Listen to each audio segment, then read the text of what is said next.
First-person RPGs let you see a world not just from your character's eyes, but as if you're really there. Every shadow, every echo, every sudden attack feels personal. These 10 games didn't just use that perspective, they reinvented how we experience role-playing itself. From early dungeon crawls to massive open worlds, each one shifted the genre's future.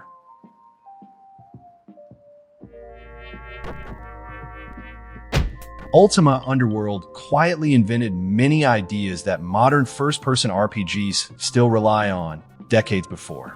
At a time when most computer RPGs used flat, grid-based maps, Looking Glass Technologies delivered a fully 3D dungeon you could explore freely, looking up and down, jumping, swimming, and interacting with objects in ways that felt impossibly advanced. Dropped into the forbidding Stygian abyss, you're tasked with rescuing a kidnapped girl and confronting an ancient evil. But how you survive is entirely up to you. The game's design encouraged true role-playing.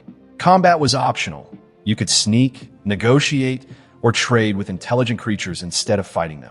Skills improved through use rather than rigid class levels, and survival systems like hunger, light management, and sound detection demanded planning. Ambient effects, dripping water, echoing footsteps, eerie music, built tension long before immersive sim became a buzzword. Yes, its interface feels archaic today, and the visuals are chunky, but the ambition remains staggering. Warren Spector and his team laid the groundwork for System Shock, Deus Ex, and countless immersive sims by proving a first-person perspective could support deep, reactive RPG systems. Ultima Underworld didn't just influence later dungeon crawlers. It provided the blueprint for exploring a living, breathing world from eye level. More than 30 years on, it's clear that without this game, the entire concept of first-person RPGs might have taken many more years to emerge.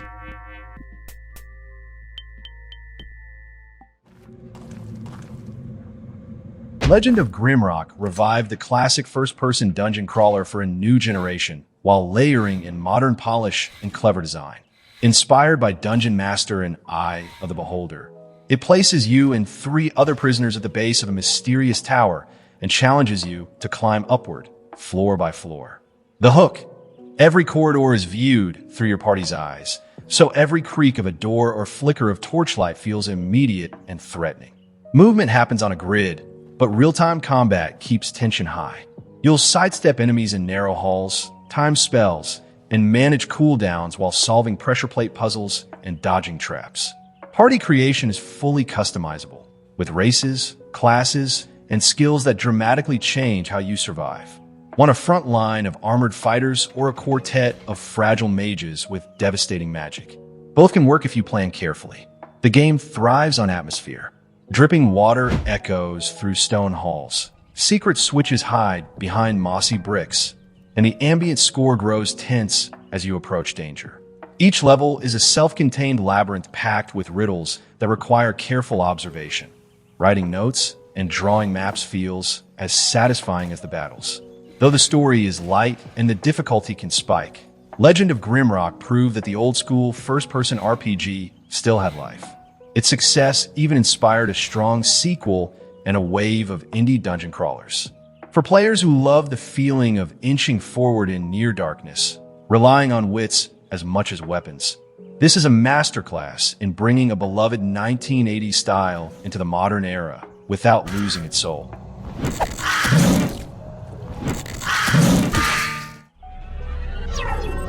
Before survival horror was a genre, and long before the word immersive sim became trendy, System Shock 2 fused first-person action, deep role-playing systems, and a terrifying sci-fi narrative into something unforgettable. Set aboard the seemingly deserted starship Von Braun, you awaken from cryo-sleep to find the crew either dead or twisted into monstrous hybrids. The first-person perspective isn't just a viewpoint, it's a pressure cooker. Every flicker of a failing light or echoing footstep feels like it's happening inches from your face. Character creation is deceptively flexible. You choose a career path in the United Nations military, and that decision shapes your abilities.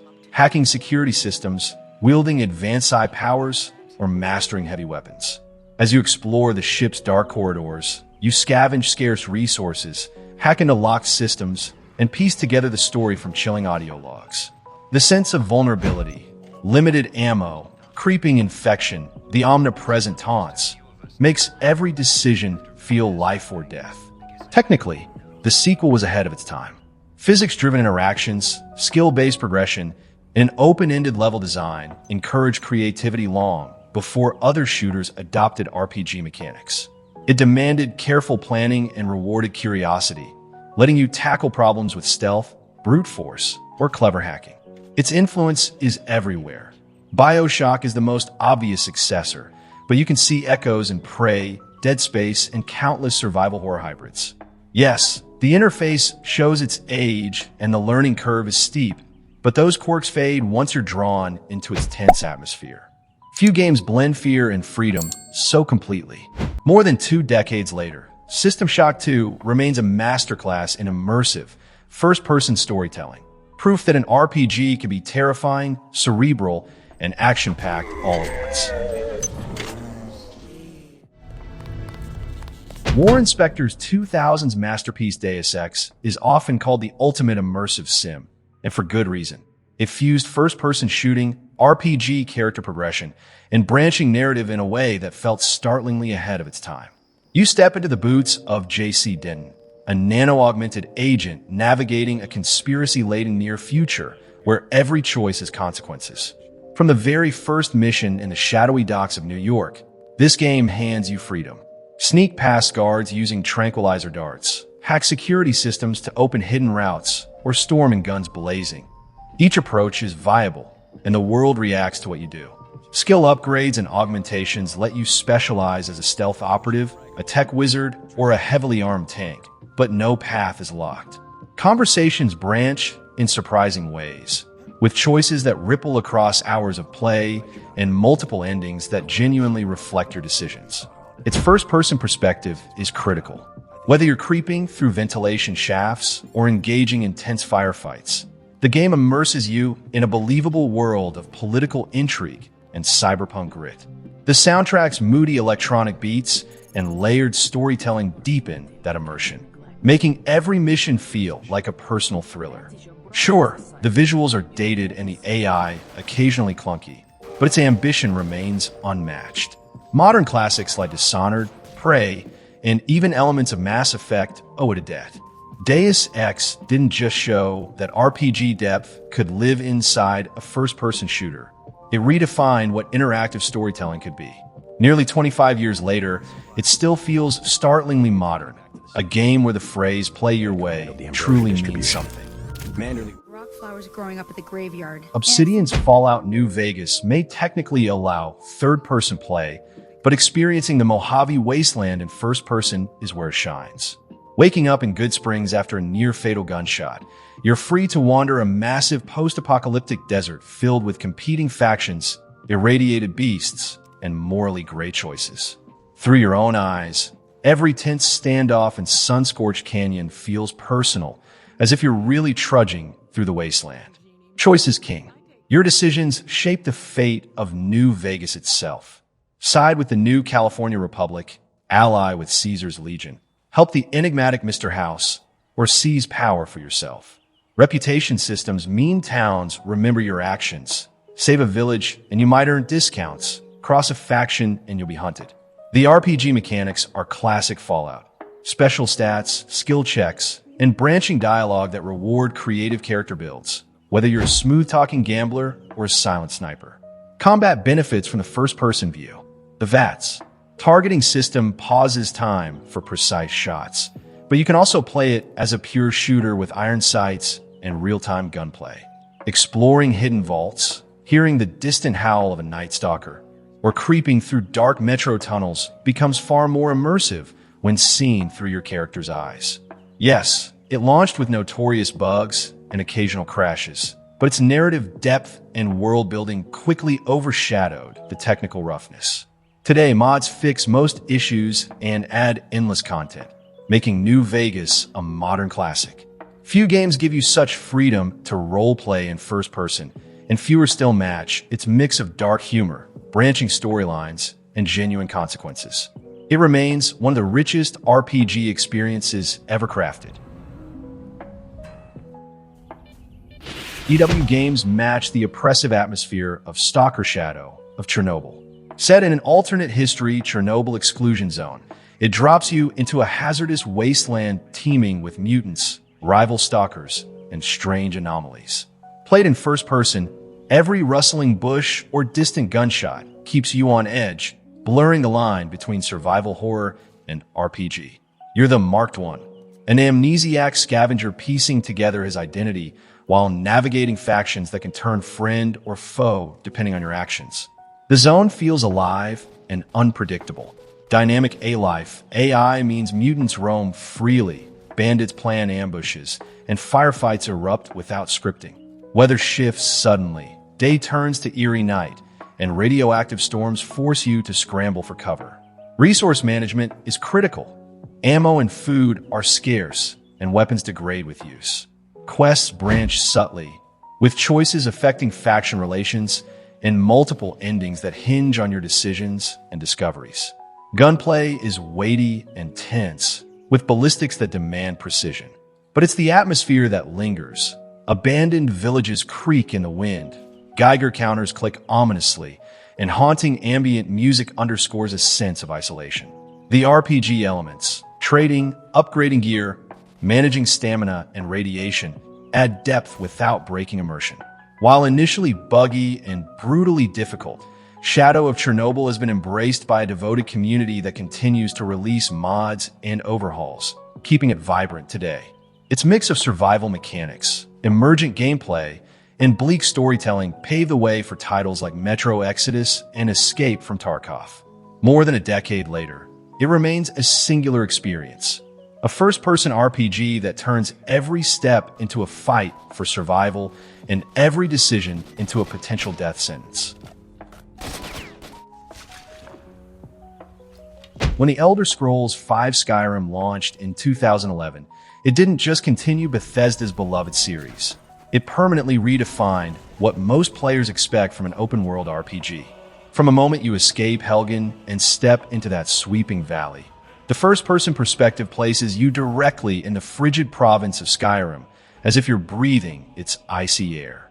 Looking up at shimmering auroras above the throat of the world, or creeping through a Draugr-infested tomb, you feel physically present in a way third-person games rarely match. The sheer scale still impresses.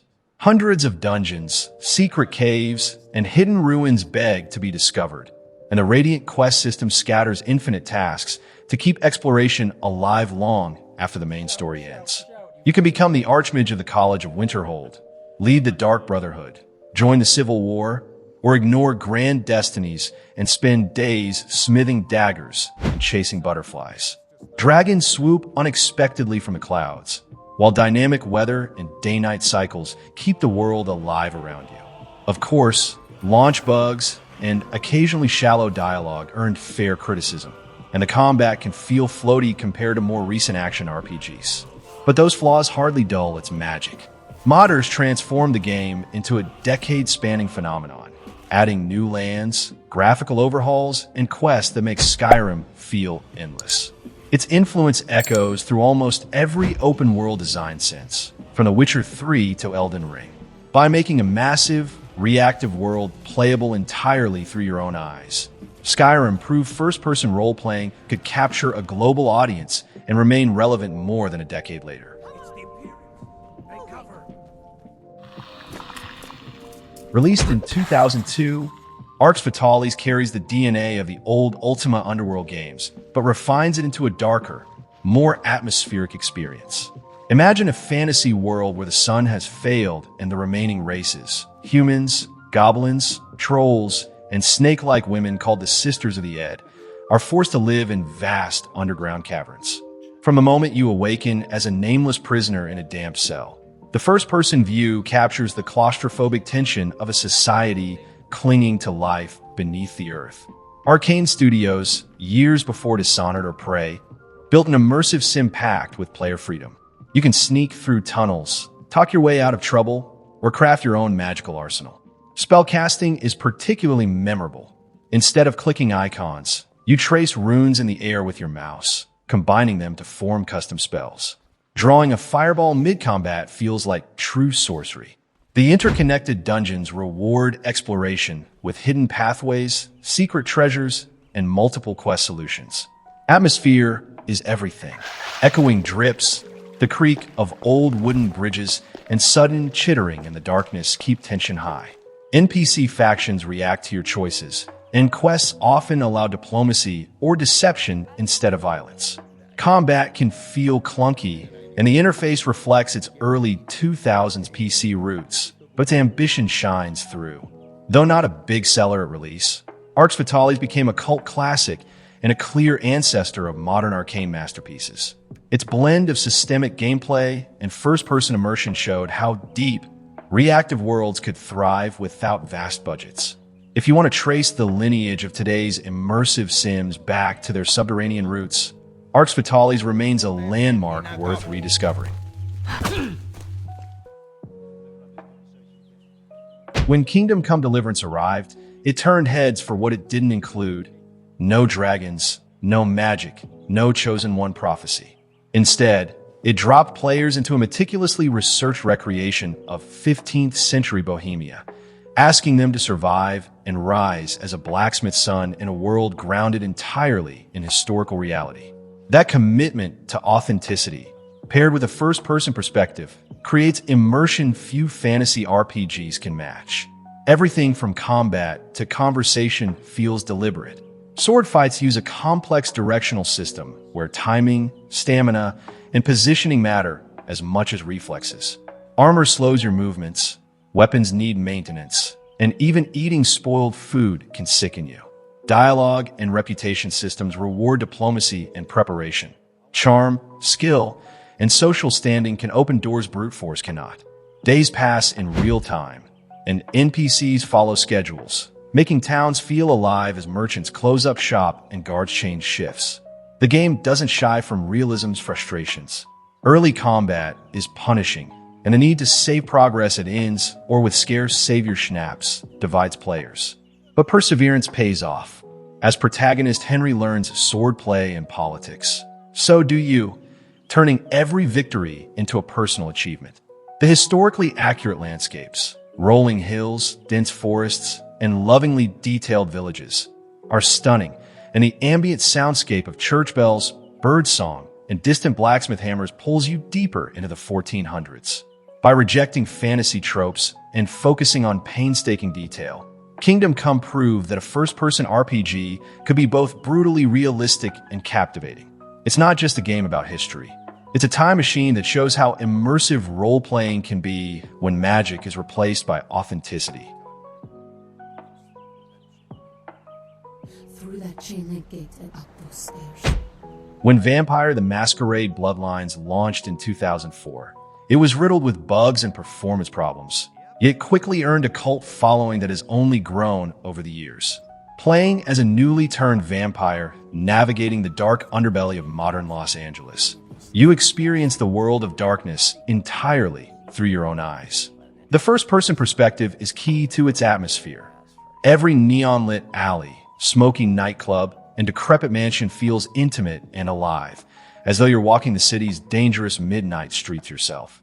What makes Bloodlines unforgettable is its role-playing depth. You choose from several vampire clans, each with distinct powers and social reputations. A Nosferatu playthrough demands stealth and secrecy. A Toreador run invites charm and manipulation. Conversations branch dramatically. Skill checks open unique paths, and every choice ripple through the narrative, leading to multiple endings. Combat mixes firearms, melee weapons, and supernatural disciplines, while side quests range from political intrigue to eerie ghost hunts. The writing remains some of the best in the genre. Characters like the duplicitous Jeanette Vorman or the philosophical Beckett feel complex and real, their dialogue sharp and memorable. The Haunted Ocean House Hotel quest is legendary for good reason. Few first-person RPGs capture fear so effectively. Technical flaws at launch kept sales modest, but fan patches have since smoothed performance, allowing the game's brilliance to shine. Its influence is clear in narrative-driven RPGs like The Witcher and Disco Elysium. Even today, Bloodline stands as a masterclass in immersive storytelling. offering a dark, seductive role-playing experience that rewards multiple replays and continues to inspire developers nearly 20 years later. Kitten, no sense, no fear, right? Yeah.